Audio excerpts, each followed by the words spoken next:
24 hours since that wild collapse at that apartment building. It forced nearly 100 people out of their homes. The focus now, securing the site and finding out the cause. This morning, we're joined by a chief engineer, Tim Lynch, who spent 17 years working for the city's Department of Buildings, who can give us some insight on the next steps into this investigation.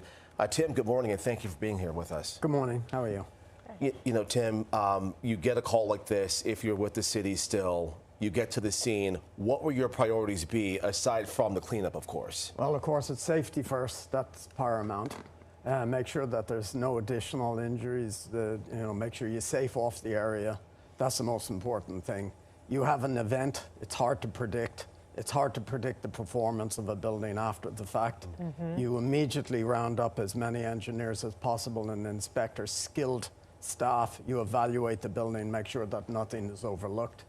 And then you safe off for the residents. You create safety zones, move tenants out of the way, make sure that there's no injuries. Fortunately, there was no injuries here. Difficult to predict due to a trauma. And then you team with the buildings departments and structural engineers in New York, NYCHA staff, inspectors. You immediately blanket the area, do evaluations, make sure there's nothing overlooked. And then you go to immediately stabilize any remnant structures that are standing around.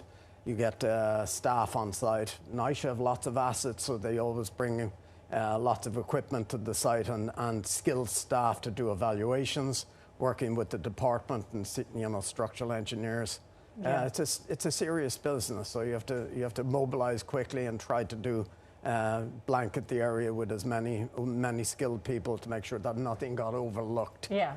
What is it specifically that, is it in a building that you can say, okay, this is definitely stable when you're inspecting it after the fact? Well, a vent shaft is almost an independent structure. Okay. I mean, it would have been engineered adequately. This is a 20-story building. There wasn't really much trauma to the building previously. There's wear and tear issues that are a constant issue with buildings, and they get repaired, and our colleagues from city agencies make sure that the inspections, the codes are very robust.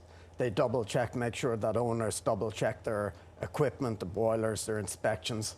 Trauma is difficult to predict, but wear and tear issues, they're usually taken care of in buildings, and that's what needs to happen. You have to go out and just double check and make sure that the building structure is not super complicated. There would be drawings for the buildings, and the skilled engineers can evaluate, make sure that nothing was left overlooked after the event that could cause another adventure at the building. But literally going floor by floor. Oh yes, well, floor by floor, apartment by apartment, evaluations from the outside.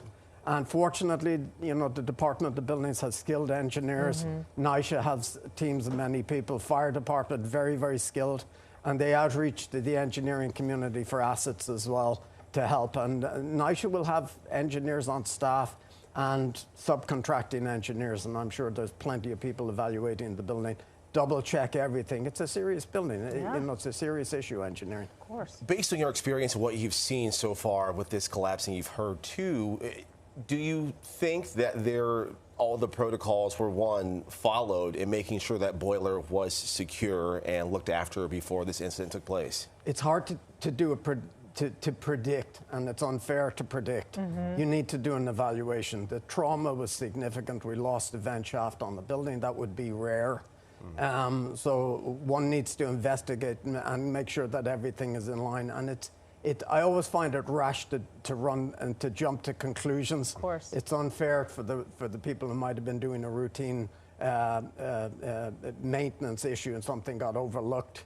That's possible. And it's just hard to predict. It's a science. It's a fact-based data. It doesn't take very long to do the investigations. It has to be done comprehensively. You have to work with all the, and safety, safety, safety. Make sure that the event did not cause another collateral issue that gets overlooked. That's where we're fortunate. We have a building department and fire department, skilled engineers on NYCHA. They'll blanket the building and make sure that the condition, if there's an aberrant condition, which would be rare, doesn't get overlooked in other facilities. Yeah. It would be unusual. I'm curious if in your career, if you've ever seen anything like this. I was with the building department for 17 years, and I saw things that were, odd. Yeah. For a collapse like this, it would be rare in my experience. But it's localized. It's a partial collapse of the building. Fortunately, the main structure wasn't impacted. And trauma is difficult to, is a trauma event from a collateral issue like explosion or something like that. And we're not saying that that's the case. It's difficult to predict it. But when you saw this initially, did you have your suspicions of what could have caused it? No, a number of things run through your mind. Were people working there? That was not the case here. Okay. Was there a detonation? That's a possibility. You need a lot of energy to move a chimney like this, a vent shaft like this. Was there a design error? That would be rare. And so you can minimize it in your head where you think your investigation is going to end up, because you can't flail around for ages. You need to put people on the street to do evaluations, and owners have to also double check other comparable buildings, make sure that nothing was overlooked. So you can refine your thoughts quickly. So it will be worthwhile to evaluate similar shafts on other buildings too that NYCHA has. I'm sure they're doing it routinely.